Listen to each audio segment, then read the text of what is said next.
Bonjour à tous. Dans cette première partie de notre lab, nous allons installer Centrion. Et avant d'installer Centrion, première des choses, il faut toujours aller sur le site officiel pour regarder les prérequis. Donc, si on regarde les prérequis, alors, pour administrer Centrion, vous devez utiliser les navigateurs suivants. Google Chrome, dernière version, si possible. Mozilla Firefox, dernière version, si possible, donc c'est pas obligatoire. Apple Safari, dernière version. Et au niveau de la résolution minimum, on sera donc sur du 1280 x 768. Très bien. Maintenant, en ce qui concerne le système d'exploitation qui va accueillir Centrion, vous ne pouvez qu'utiliser CentOS, donc Linux, et au niveau de la distribution, ça sera donc CentOS version 7 et version 8. Cela signifie que vous ne pouvez pas installer Centrion sur Windows, par exemple, ou sur une distribution Debian ou Ubuntu. Vous ne pouvez qu'utiliser CentOS. Cela signifie que vous devez quand même connaître comment on tape, voilà, des lignes de commande sur CentOS. Après, au niveau des lignes de commande, vous serez assisté, bien sûr, hein. Donc, si vous ne savez pas faire, il faut tout simplement installer votre logiciel, c'est-à-dire Centrion. Et une fois que Centrion est installé, vous allez pouvoir faire votre administration sur l'interface web. Après, si vous avez des problématiques au niveau des configurations, il faudra avoir quand même un minimum de connaissances pour aller essayer de consulter les logs sur CentOS. Voilà. Alors, faites bien attention lorsque vous allez télécharger l'ISO de CentOS. On est bien sur du 64 bits. OK. Ensuite, on vous dit, pour installer un système de gestion de base de données, Centrion vous recommande MariaDB. Donc, voici la version supportée. On sera sur la 10.3.x. Et aussi, Centrion va dépendre d'autres logiciels comme Apache avec sa version GNU TLS avec sa version NSNMP et OpenSSL. Ensuite, on vous dit au niveau des fréquences des contrôles, nombre de contrôles, durée de rétention, les données sont collectées toutes les 5 minutes. La période de rétention programmée est de 6 mois. Deux courbes sont présentes par graphique de performance. On vous dit, par exemple, si vous avez 500 services, ils seront du coup hébergés dans une base de données MySQL. Donc, c'est MariaDB et MySQL. Donc, il vous faut au moins ce 10 gigas pour surveiller 500 services. Et au niveau on va dire, du var libre Centrion, vous aurez besoin de 2,5 gigas. Donc, ainsi de suite, hein. Donc, si vous êtes sur 2000 services, il vous faut 42 gigas pour 10 gigas dans le dossier var libre Centrion. Voilà. Ensuite, on vous donne la taille de la mémoire swap ici. On vous dit qu'il faut au moins ce 20 gigas. Pour sauvegarder les logs, on vous dit qu'il faut au moins ce 10 gigas. Et voilà, on a parlé du coup des dossiers, du dossier var lib Centrion ici. Pour du coup le broker Centrion broker, il vous faudra 5 gigas. Voilà, donc je vais vous communiquer ce document de toute façon. Et sinon, vous allez le récupérer aussi sur le site officiel. C'est mieux parce que parfois on peut faire des mises à jour sur le site officiel. Et lorsque vous avez des documents comme ça, vous n'êtes pas parfois à jour. C'est la raison pour laquelle j'aiguille toujours des personnes sur le site officiel. Donc voilà, ensuite on vous demande donc du coup de créer des groupes d'utilisateurs, c'est qui est tout à fait normal. Et puis il y a d'autres choses. Mais déjà avec ça, nous avons déjà des informations nécessaires pour pouvoir installer du coup CentOS et ensuite installer Centrion.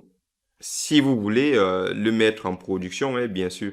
Là, nous allons faire un cours, nous allons travailler sur un environnement de test, nous allons travailler sur VirtualBox. Par contre, nous allons utiliser une une appliance virtuelle. Donc, nous allons dans un premier temps déjà faire ensemble l'installation de Centrion pour que vous voyez comment on installe Centrion avec un ISO. Mais par contre, moi, je vais utiliser aussi du coup une appliance virtuelle parce qu'il y a des appliances virtuelles disponibles, hein, si vous voulez travailler sur un environnement virtuel, bien sûr. Et si ce n'est pas le cas pour vous, utilisez du coup le DVD ISO pour faire votre installation. Voilà. Et on vous dit au niveau des utilisateurs, vous avez donc l'utilisateur root. Donc ça, ce sont les draws ici. Voilà. Et voici les dossiers auxquels ils ont accès. Très bien. Donc, ce qu'on va faire, on va passer du coup à l'installation de Centrion. Donc, la première des choses, c'est déjà d'aller télécharger l'OS, donc CentOS version 7, et on va l'installer. Très bien, nous allons nous rendre sur le site officiel de Centrion, menu Download, et on va se rendre dans Appliances. Alors, dans Appliances, on constate que la dernière version de Centrion est en 20.10. Vous avez aussi des versions antérieures, mais le mieux, ce serait d'utiliser la dernière version pour profiter des dernières mises à jour. Ensuite, vous avez du coup 3 images. Donc, les plateformes sont les suivantes: VirtualBox, VMware ou VMware EXXI et un ISO ou CD d'installation. Alors, si vous souhaitez du coup faire votre lab sur VirtualBox, vous allez sélectionner celui-là. Si vous voulez le faire sur VMware, vous allez sélectionner celui-là. Et si vous voulez refaire une petite installation avec l'ISO officiel de Centrion, vous utilisez celui-là. Par contre, du coup, on va utiliser l'ISO d'installation et on va le faire ensemble. Alors, il y a d'autres packages. Imaginez que vous avez déjà installé CentOS sur une de vos machines physiques et que vous n'avez pas besoin d'utiliser du coup ces appliances-là. Vous pouvez venir dans Package ici et il y a une procédure justement pour installer les paquets qu'il vous faut pour pouvoir installer complètement Centrion. Ensuite, vous avez d'autres paquets ici. Donc, on verra ça plus tard, mais par exemple, vous avez des plugins ici. Donc, ça sera des packages supplémentaires que vous pouvez rajouter dans Centrion. Donc, vous avez aussi des widgets, par exemple. Ça, je pense que ça vous parle. Si vous voulez rajouter des widgets, ça sera donc dans Custom Platform. Très bien. Donc, nous, on a dit qu'on utilisait l'ISO d'installation, du coup. Et ce qui est intéressant, c'est que toujours dans les procédures officielles, vous avez toujours des docs techniques. Ceci dit, si je me rends ici, donc j'ai donc toute l'installation ici. Je n'ai qu'à suivre la procédure ici pour pouvoir installer Centrion avec l'ISO officiel. Alors, sachant que si vous voulez mettre votre serveur en production, forcément, vous n'allez pas respecter la procédure de bout en bout, hein. Par exemple, là, bon, le serveur NTP, vous pouvez choisir de mettre un serveur NTP que vous avez créé en local dans votre entreprise. Ou alors, si vous voulez créer un utilisateur, il faudra spécifier des droits pour un utilisateur admin, mais qui n'a pas tous les privilèges pour avoir accès à certains dossiers dans la machine. Donc voilà, ce sont juste, voilà, c'est à ce niveau qu'on va donc spécifier ici. Vous pouvez créer un utilisateur, vous pouvez le mettre en admin ou non. Vous avez le mot de passe du compte root qu'il faudra changer ici. Donc voilà, c'est juste la petite particularité qu'il y a sur l'ISO d'installation. Alors, si vous utilisez alors si je reviens là, si vous utilisez par exemple VirtualBox ou VMware, donc si vous utilisez l'OVF ou l'OVA, ce sont des machines qui sont déjà toutes faites, c'est-à-dire vous les importez et vous avez accès directement à l'interface d'administration de Centrion. Donc ça, c'est très simple. Pour le TP, je préfère qu'on utilise ça. Mais si vous voulez apprendre du coup Centrion pour faire des mises en production, le mieux ce serait d'utiliser l'ISO parce qu'on n'utilise pas trop VirtualBox en entreprise pour pouvoir faire tourner des serveurs. On peut utiliser XXI, donc ça serait intéressant de télécharger du coup cette image-là et faire votre TP. Mais voilà, tout, on va dire la finalité, c'est la même chose de toute façon. Donc c'est juste les procédures qui peuvent être longues. Donc si vous voulez gagner en temps, le mieux ce serait de télécharger déjà des machines toutes faites. Si vous voulez perdre un peu de temps pour voir comment on fait l'installation, vous choisissez l'ISO d'installation. Alors, si c'est bon pour vous, alors vous n'avez qu'à cliquer du coup sur Download ici. Si vous voulez recevoir des offres commerciales, là, vous cliquez ici. Si vous n'avez pas besoin, vous cliquez sur Direct Download.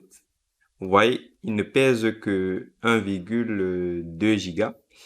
Et voilà, moi je l'ai déjà installé. Donc je vous laisse du coup faire le téléchargement et l'installation. Alors, si toute l'installation s'est bien passée pour vous, on arrive donc ici après avoir redémarré la machine. Alors, on va reprendre la procédure officielle et on va vérifier si vous avez respecté certains prérequis. Alors, au niveau de l'installation, vous avez le choix de la langue et le plus important, c'est le type d'installation ici. On vous dit, il faut choisir Central with Database. Qu'est-ce que cela signifie? Si vous choisissez Central avec une base de données, vous installez en fait Centrion, c'est-à-dire l'interface web et la base de données, ainsi que le moteur de surveillance et courtier. Alors, si vous choisissez Central sans database, vous installez Centrion, l'interface web uniquement, le moteur de surveillance et le courtier, mais vous n'installez pas la base de données. Le pooler, vous installez uniquement le pooler, c'est-à-dire le moteur de surveillance et le courtier uniquement. Et sinon, si vous choisissez la base de données, vous n'installez que la base de données. Alors, si vous vous êtes trompé, forcément, il faudra reprendre l'installation ou alors prendre une autre machine virtuelle et installer les packages manquants. Ensuite, un prérequis qu'il fallait aussi respecter si vous avez du disque, c'est de répartir on va dire, tous vos répertoires comme ceci. Alors, on vous dit qu'on a mis en place ces prérequis-là. Et c'est ce qu'on a vu du coup sur ce fichier que je vous ai donné. C'est le même d'ailleurs que la procédure officielle. Donc, c'est ça en fait. On vous dit si vous voulez installer du coup le répertoire log, il vous faut 10 gigas. Donc, essayez de répartir comme ça. Alors, pour ma part, je suis en environnement de test, donc je ne l'ai pas fait. Honnêtement, je l'ai laissé par défaut. Et ce qu'on va faire, puisqu'on est en phase de test, on va faire tout simplement, on va laisser un disque et ensuite on va aller continuer le paramétrage et on va voir ce que ça va nous dire. Alors, pour continuer le paramétrage, donc le reste, je vous laisse voir. Et là où j'ai créé un utilisateur du coup qui s'appelle Armel, j'ai mis un mot de passe aussi pour le compte root. Du coup, j'ai donné des droits admin à l'utilisateur Armen, sachant qu'il n'a pas totalement tous les droits, hein. Donc, à chaque fois que je veux faire une modification ou une installation, je suis obligé de taper sudo. Ok. Donc, une fois que vous avez terminé, on vous demande de redémarrer du coup la machine. C'est ce qu'on a. Bon, on n'en est pas encore là. On nous demande de faire une mise à jour.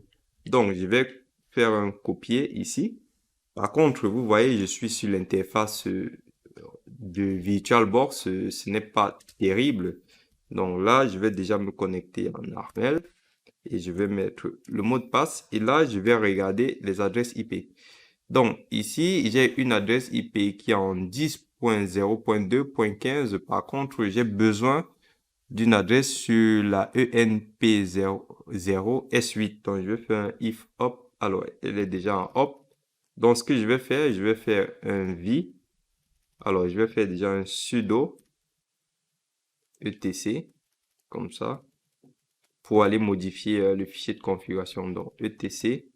Ensuite, 6 config network du 6 script. Ensuite, if config ENSP. On a dit 8. Alors, je vais taper mon mot de passe. Il me dit, alors, commande. Alors, j'ai oublié vie. OK. Vie. Voilà. Alors, je vais venir ici. Je vais faire un I pour insérer. Et je vais mettre là D. Alors, je suis pas on boot. On boot, je vais mettre déjà yes. Ensuite, je vais taper DHCP égale. Alors, ça, vous aurez pu. Alors, pour ma part, j'aurais pu le paramétrer lorsque j'installais CentOS. Je pense que c'est un oubli. Alors, DHCP, je vais dire yes. Comme ça, je récupère d'abord une adresse IP. Ensuite, je fais échappe. Je fais write. Comme ça, je sauvegarde. Échappe de point quitte. Ok, du coup, si je fais un if hop ENS ENP 0S8, alors if hop,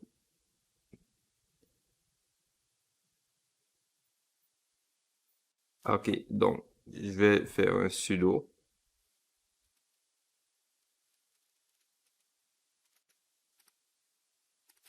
Voilà, donc si je fais un IP A, voilà, j'ai une adresse en 192.168.200.22. Alors, pourquoi je me mets en DHCP déjà ici? Parce que j'ai besoin d'utiliser un autre terminal pour me connecter parce que ce n'est pas du tout pratique comme ça. Donc là, je vais prendre mon terminal ici, Mobile Externe. Donc, je vais faire R comme ça. Voilà. Ensuite, je vais donc faire Armel. Et voilà, je suis connecté. Donc, je peux refaire un IPA ici.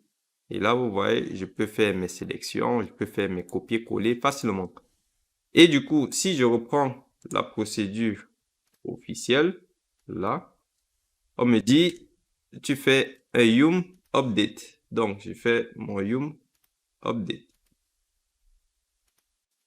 Je vais mettre yes ici. Ou alors, non, on ne va pas mettre yes. Comme ça, on va accepter ce qu'il nous propose ensemble. Donc là, alors, pareil. Alors, ce que je vais faire, moi, je vous conseille pas de le faire parce que j'ai tendance à oublier. Vu que je fais pas mal de TP, j'utilise toujours le compte route. Mais réellement, en production, il vous faut un utilisateur qui n'a pas tous les droits. Donc, moi, je vais faire un sudo su. Comme ça, je vais récupérer tous les droits. Et je n'aurai pas besoin de taper. En gros, quand je vais taper sudo, il ne me demandera pas de taper le mot de passe. Donc là, si je fais un sudo yum update, voilà, il me fait ma mise à jour. Donc, je vais faire des petites coupures pour que ça ne prenne pas beaucoup de temps dans la vidéo. Alors, ici, je dis yes.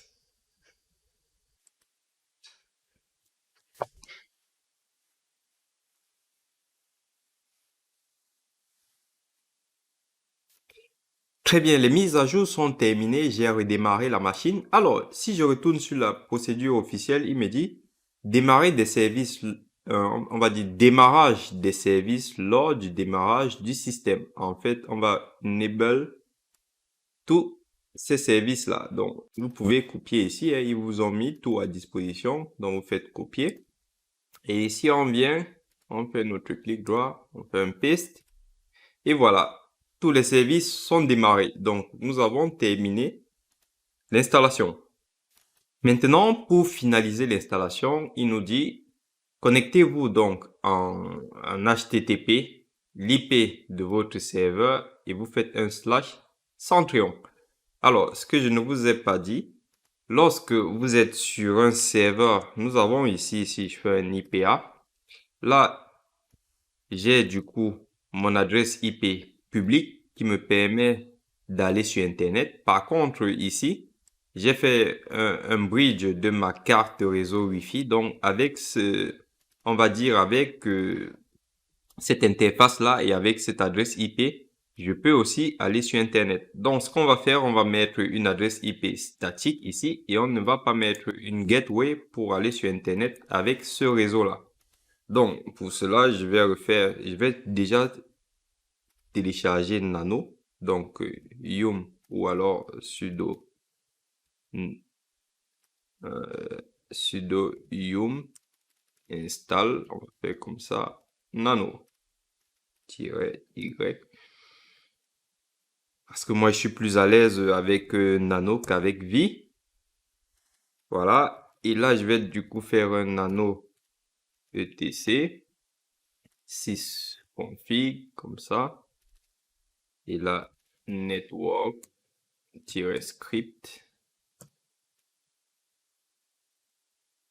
Script. Alors, script. Ensuite, if config ENS. On a dit 8. Alors, donc, je vais enlever le DHCP ici. Je vais mettre une adresse IP statique. Donc, je vais faire IP add. Ça. Alors, on va dire 192.168. On a dit 200.22. Et ici, net mask égale à 3 fois 255.0. Alors, attention, ici c'est adresse, c'est en anglais, donc c'est 2D. Et du coup, je fais un CTRL X, oui. Et voilà. Donc, je peux du coup faire un if hop ENS, on a dit ENP0S8. Voilà. Et là, je fais un clear, je fais du coup mon IPA. Et j'ai mon adresse là. Alors, on va donc suivre cette procédure. Donc, on fait comme ça. On vient ici. Hop. CTRL V. Donc, je me mets en 192.168.200.22. Alors, notre fond, il y a copier-coller, c'est pas évident. Alors, on suit ça, on va mettre en français du coup. L'assistant de configuration s'affiche, cliquez sur Next, les modules et les prérequis nécessaires sont vérifiés. Donc ça c'est bon. On regarde si le statut est loaded ici, cela signifie qu'on est bon. Alors, ne vous inquiétez pas pour la procédure concernant du coup les chemins ou on va dire les dossiers comme vous avez vu ici. Si vous avez plusieurs disques, respectez la procédure officielle et organisez-vous comme vous le souhaitez pour stocker vos dossiers. Par contre, si vous avez un seul disque, laissez par défaut, utilisez ce disque-là. Voilà. Donc, à ce niveau, donc, on a dit qu'on faisait du coup un yes. Donc là, c'est loaded, ça veut dire qu'on est bon. Ici, les répertoires sont tous bons et c'est obligatoire. Vous pouvez les changer, bien sûr. On laisse tout par défaut. On fait un next, on regarde. On laisse tout par défaut. On fait toujours notre next. Alors, pour du coup la page d'administration, on va créer un compte admin. Alors, on a déjà le login ici. Donc, je vais mettre le mot de passe. Je vais mettre un mot de passe fort. Je confirme. Alors, first name, je vais mettre Armel. Donc, si jamais je mets du coup mon adresse email et que je configure les choses comme il faut, on verra ça dans la configuration. S'il y a un souci, c'est l'admin qui va recevoir les notifications. Ok, donc on va faire avec mon adresse Gmail. Alors, j'ai une adresse Gmail admin. Alors, je vais la regarder parce que ça va nous servir pour le TP. Alors, je vais utiliser cette adresse-là, c'est pour mon TP de Zabbix. Bon, j'ai déjà créé cette adresse, autant mieux l'exploiter. Donc voilà, j'ai mis zabbix.titmimo@gmail.com. Ok, donc je fais mon next. Si votre base de données est stockée sur une autre machine, il faudra spécifier du coup l'adresse IP de cette machine-là. Si ce n'est pas le cas, si on est sur la même machine que notre serveur Centrion, on laisse donc par défaut à localhost. Vous avez aussi le port de votre base de données qui est le 3306 par défaut. Si vous voulez changer du coup ce numéro de port, vous pouvez le spécifier ici. Alors, l'utilisateur par défaut aussi, c'est root. Vous pouvez changer root. Alors, moi, je laisse ces paramètres par défaut pour le TP, mais forcément, vous savez, il faut changer ces paramètres-là. Donc, root password, vous mettez aussi un mot de passe. Moi, je laisse par défaut. Configuration de la base de données. Donc, le nom de la base de données, je laisse Centrion. Donc, je laisse tout par défaut. Database username, je laisse Centrion. Database user password. Alors, je laisse tout en blanc. Mais, alors, par contre, ici, je dois mettre, c'est obligatoire. Donc, ce qu'on peut faire, on va mettre un truc simple parce que j'ai tellement créé des mots de passe que je ne me rappelle plus. Donc, je vais faire 1, 2, 3, 4. Hop.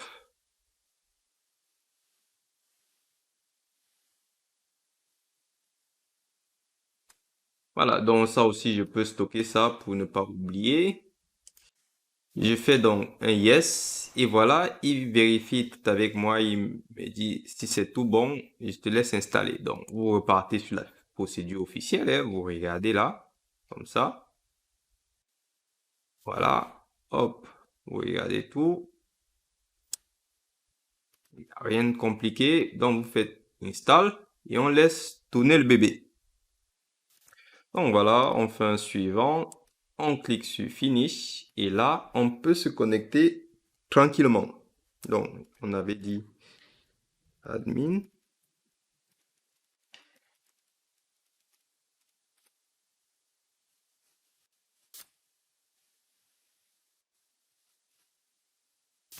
Et voilà, vous avez accès à l'interface d'administration. Donc là, nous avons terminé proprement la procédure.